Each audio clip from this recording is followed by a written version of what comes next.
So if you read the report, you'll see that, in fact, $5.1 billion worth of the cost to our economy is the time that I'm now going to spend ducking down to the library to look up the Encyclopedia to find out the Britannicus. population of India. Because if apparently, and let's be clear what Google is saying, if they leave, they're saying there's no other product that could perform that search function. One for Mum, one for Dad, and one for the country. And there has never been a more exciting time to be an Australian. Budgets are about choices, Fran, and you show what you value through the choices you make. Dead, buried, cremated. This is coal. Don't be afraid. Don't be scared. Australia's basically done for. We'll just end up being a third-rate economy. A banana republic. How good is Australia? Just follow the money. G'day and welcome to Follow the Money, the Australia Institute's podcast demystifying the big economic issues in Australia and putting them in plain English. I'm Ebony Bennett, Deputy Director at the Australia Institute. Google is in the media a lot more lately, thanks to the government's proposed News Media Bargaining Code, which aims to address the market power imbalance between tech giants like Google and Facebook and the Australian media. Australia makes our rules for things you can do in Australia. Now we're told that if we go ahead with this, we're going to break the internet.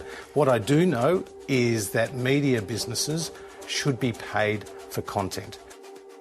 Google is playing hardball to avoid this regulation at all costs and protect its market power. It released a video claiming that the legislation would basically break the internet, and it's threatened to withdraw its services from the Australian market altogether. If this version of the code were to become law, it would give us no real choice but to stop making Google search available in Australia.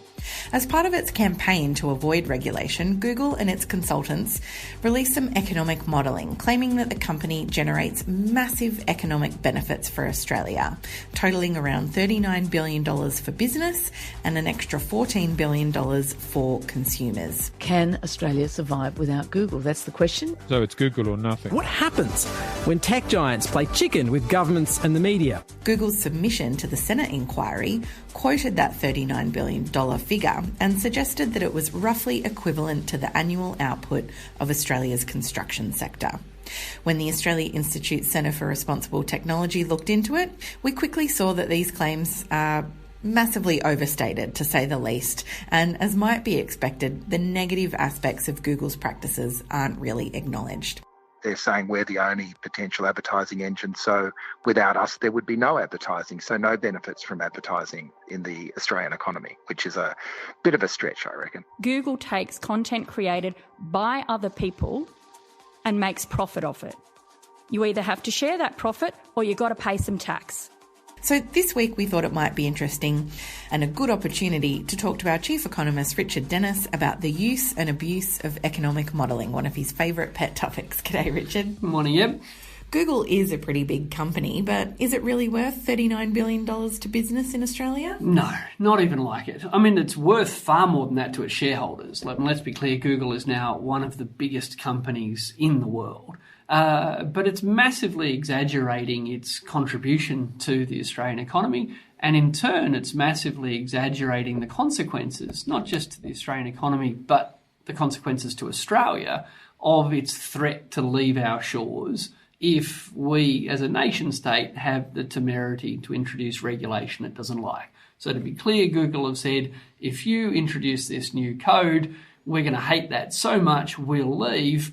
And that's not going to hurt us, Google. It's going to hurt you, Australia. It's a privately owned, profit-seeking company. If it doesn't think it's profitable to act here in Australia, of course it should shut down in the same way that companies shut down all the time. But they're not saying all these regulations are going to cost us, Google, a lot of money. They're saying we're going to take our bat and ball and we're going to do $39 billion worth of damage to you on the way out the door. And the modelling that they've released is designed to send that threat. But luckily for us, it's nonsense. So, speaking of that, just before we kind of get into some of the details here, how does economic modelling and approaching a company to do that kind of thing work? So say you're a company called Flugel and you're facing some regulation. Been reading my emails again. You're facing some regulation you're not into. You want to show how, valuable you are. How does that process work to commission some economic modelling? Yeah, look, I might be floor mining industry or any number of big companies in Australia. Look, there's all sorts of consulting firms around that you can go and ask any question you want of. And then you discuss with the consultant what it is that you'd like to model. I'll explain what I mean by that in a minute. And then the consultants model that. And to be clear, the consultants that Google have used here have been quite upfront about the assumptions they've made to generate this scary $39 billion number.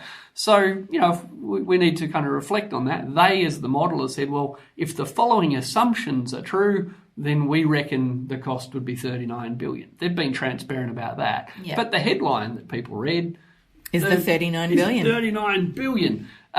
Most people reading $39 billion didn't realise that one of the assumptions on which that $39 billion claim is made is that if Google didn't exist, we'd all go to the library and get books to find out the things we currently search. Like, you laugh, but, again, the consultants make this very clear. I always encourage people, it's my key skill, read things. Just read. It's very handy.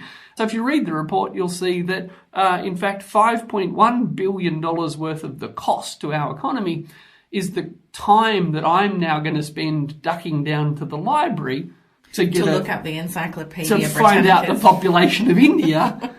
Because if apparently, and let's be clear what Google is saying, if they leave, they're saying there's no other product that could perform that search function. So just ignoring like most of us have done, like, to be fair. But yeah, so the modelling assumes that were Google to exit Australia, that effectively internet search would be exiting Australia. Now, I don't know that was the smartest assumption to make for two reasons. One, it's easy for us to mock it now and people to make people realise maybe this modelling is not all it's cracked up to be, or these headlines aren't. But also, implicit in this modelling is Google saying we are a complete monopoly. Yeah. We own the internet, and if we go, you're stuffed. Now, to admit that you have that much market power, to model that you had that much market power and be surprised that a government might want to regulate you seems ridiculous. Yeah. So $5.1 billion worth of the cost to the economy is the time that Ebony and Richard are now going to have to spend dusting off the Funkenwagnalls. There's not been enough opportunity in my life to reference Funkenwagnalls. I'd almost forgotten them, Richard. It's a big day. I remember when the Funkenwagnalls arrived at my family home. I think we might have bought them from a door-to-door salesman. I shit you not. Oh, dear. There's a job that's gone. Ruined. The internet cost those jobs. Those jobs are gone. It sure did. There's a couple of other kind of weird things in here. You have talked about the monopoly power of Google, and I'll come back to that in a second. But there's some other curious claims in here, such as 97% of its benefits, i.e. its customer usage, come from outside the technology sector. Yep. So why do we need to know that? Is that important at all? Yeah, what they're trying to say is it's not just a tech problem. We're going to hurt everyone. Yeah. All right? So you might think, that's just a Google problem and I don't work for Google and I don't work for Bing and I'm not in online advertising, so what do I care? Again, the whole point of this scare campaign is to say we're going to hurt everybody. Everybody. So really, what they've done, what the modelling suggests is that were Google to leave and were we to be left with no search function and we all had to go to the library, effectively they're saying that all of the products that are sold to you and I as a result of Google advertising, effectively they're saying those products would never be made and sold. Now this is, again, ridiculous. Again, we can thank the modelers for being transparent about it, but having been transparent, I get to tease it. So imagine that you made leather and there were cars that had leather car seats. Well, we could add up the value of every car that's ever contained your leather. Yeah.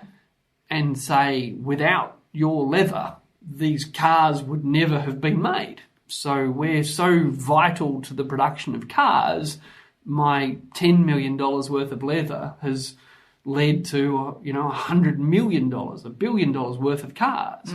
But most people would probably say, wouldn't they get their leather from somewhere else? Yeah. Or could they use cloth? Right, there are substitutes. Yeah. So built into this kind of economic modelling is this idea that there's all these goods and services out there that have a little bit of Google ad in them. And that's true. Yeah. Right? There's all sorts of services sold through the community that have a little bit of Google ad in them. But to suggest that without a little bit of Google ad, the whole product wouldn't exist, and that no one would ever buy it and no one would ever make it is just silly. Yeah. Now, of course, the modelers go further than that. Imagine you not only made leather and people used leather to put in seats and put the seats in cars, so you added up the entire value of all the cars that ever had a leather seat. What if you then added up the value of all the things that everyone did with their cars?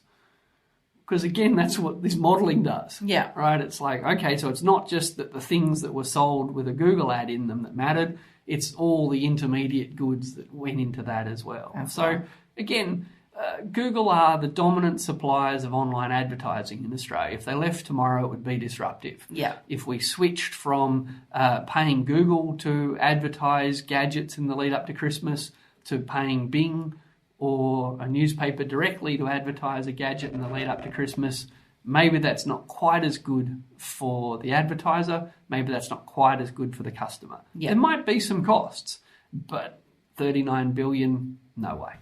And just because I can never resist giving you a bit of a free kick at the mining industry, I've got Richard. my one wood out. It's a mix of metaphor. Let me tee off. What you got, Em? Well, just talk to me about how economic modelling has been abused by industries like the mining industry to really puff up their contribution and avoid regulation, taxes, build new whatever it is that they're trying to do. How has an industry like that really harmed what can sometimes be a really useful exercise in economic modelling? Oh, absolutely. So I'm an economist. I like economics. My PhD revolved around economic modelling. I always say between consenting adults, economic modelling is really quite useful. No, because it allows someone like myself that understands how the model works and someone else who understands how the model works to kind of look for likely impacts and sometimes some unexpected impacts to get a sense of the relative magnitudes of things. What's the big effect of a change and what are the small effects? So between consenting adults, these models can shed light on things that you might otherwise not either anticipate or see as clearly.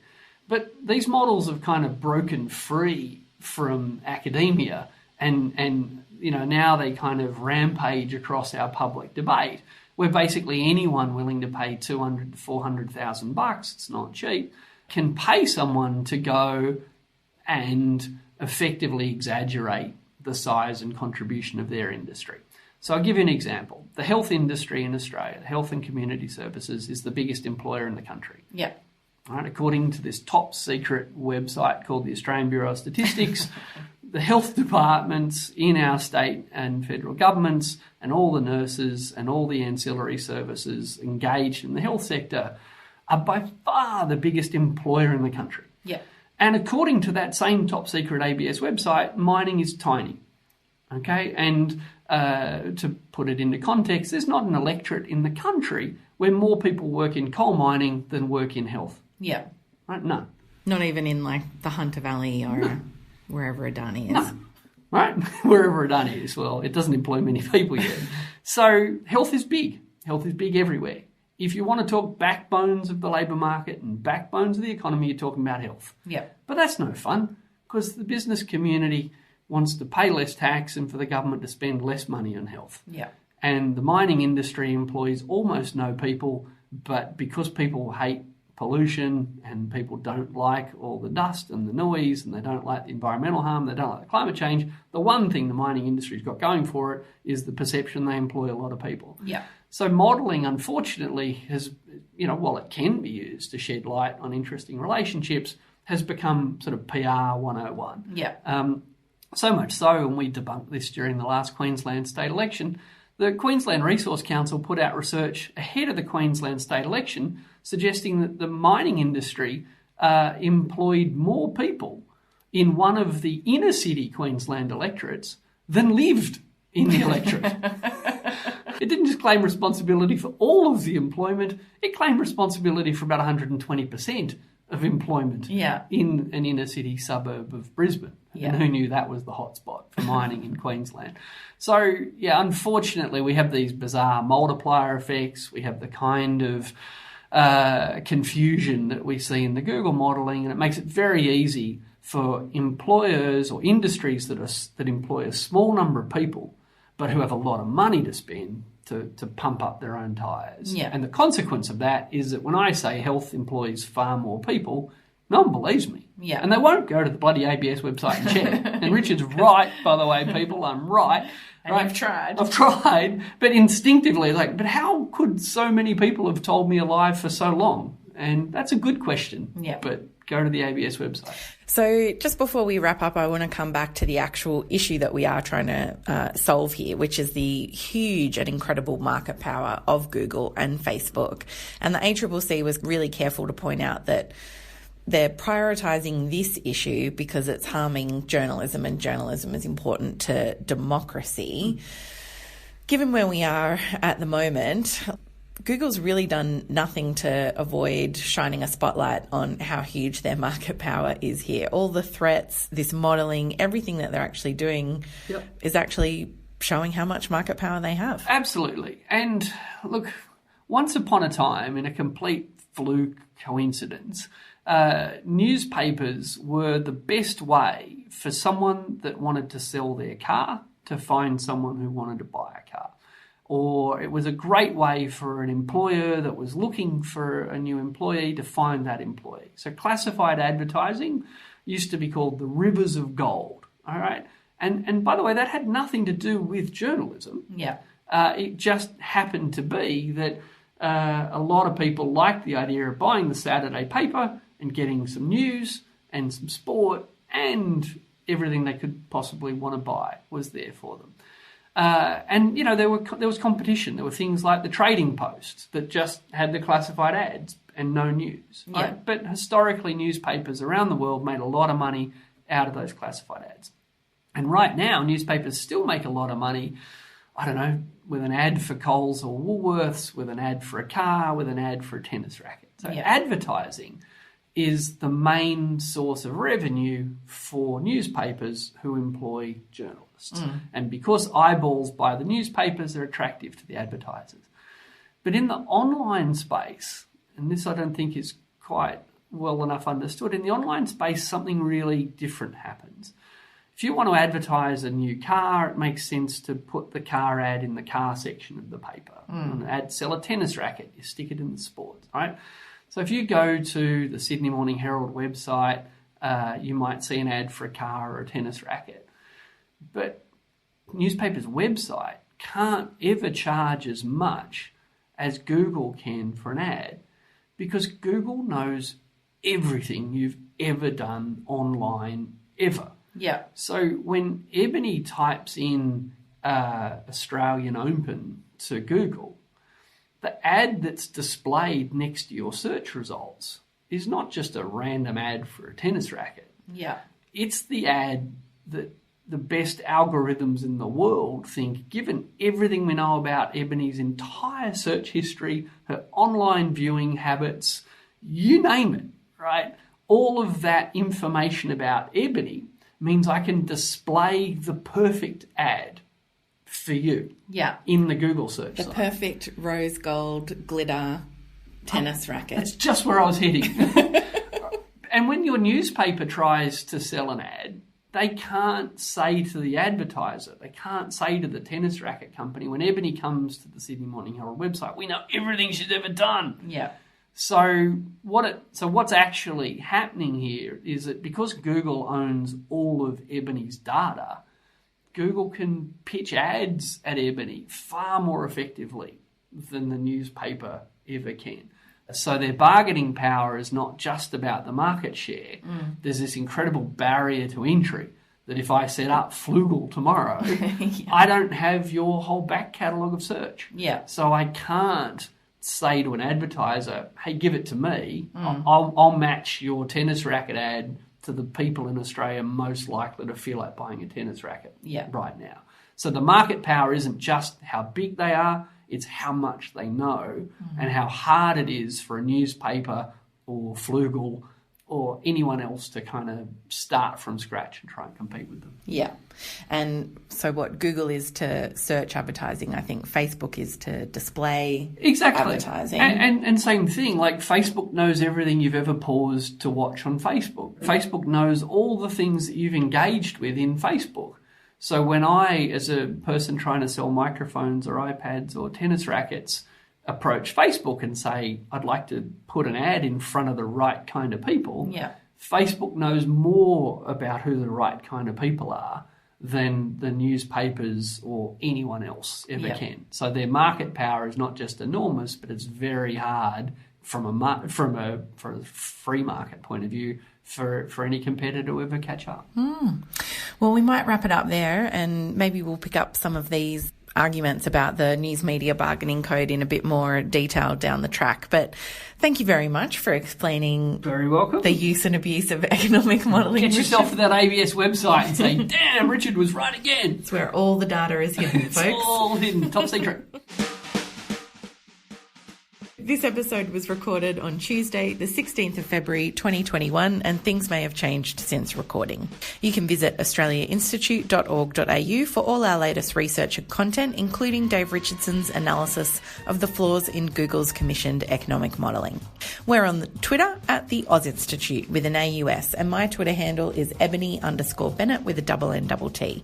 And Richard is at RDNS_TAI.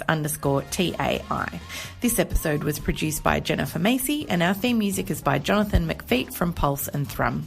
Stay safe out there, and thanks for listening.